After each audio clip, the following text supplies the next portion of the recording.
speaketh evil of his brother, and judgeth his brother, speaketh evil of the law, and judgeth the law. But if thou judge the law, thou art not a doer of the law, but a judge. Ang Ginoo lang yun, mga kaigsunan, makakita sa motibo sa ato ang kasing-kasing. So, dili ka pwedeng mupot o mga motibo sa uban. Kaya that is presumption. Sala na siya. No? Dili pwedeng nga ingana ang mga tumaagi. No? Kaya that is the spirit of the enemy. There is but one judge, he who will bring to light the hidden things of darkness and will make manifest the counsels of the heart. 1 Corinthians 4:5. And whosoever takes it upon himself to judge and condemn his fellow men is usurping the prayer of the team of the Creator. So marag, ginoo na yun ta mga kaisunan, kung mag-judge ta o mag-condemn ta sa atong isig katao. The Bible specifically teaches us, beware of lightly bringing accusation against those whom God has called to act as His ambassadors. So, dito sa fear of God mga kaisunan, sa reverence, mo po na siyang iyang definition sa pagkamatinahuron. Pagkahatok nato sa Ginoo, mo po na siyang pagkamatinahuron. Mas hadlok mga kaisunan, gani-gani din yun, lightly bringing accusation. Bisang sa ginagmay lang siya. At ang na pagalandungan ang nahitabo sa mga bata, sa diha nga ilahang gibuli, maunang word na ito karon si Elisha, masa itong ilang bully? Upaw! No? Kasi dito mo sa ilaha. Katong mga bata, gipangaon o gipangpatay sa mga lobo. Masa? Bear. So, usahay mga word ko, ang salang mga word, hindi na ito mapungan. And kita, no, sa family, atong diskutan ng family, no, kung nasa sa school, and even sa ato department.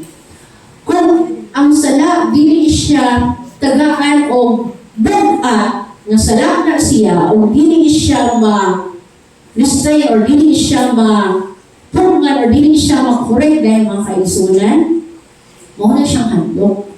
Tungkol kaya next ng step, the more nga, muna ko ang salang, more lightly regarded lang. And, mahimo nga, we will sin against the Holy Spirit. The Apostle Peter describing a class where abandoned sinners says, presumptuous are they, self-willed, they are not afraid to speak evil of dignities, whereas angels, which are greater in power and might, bring not railing accusation against them before the Lord. Presumptuous, self-willed.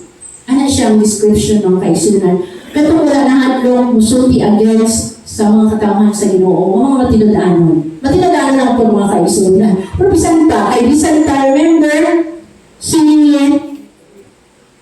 Saul. Diba si Saul?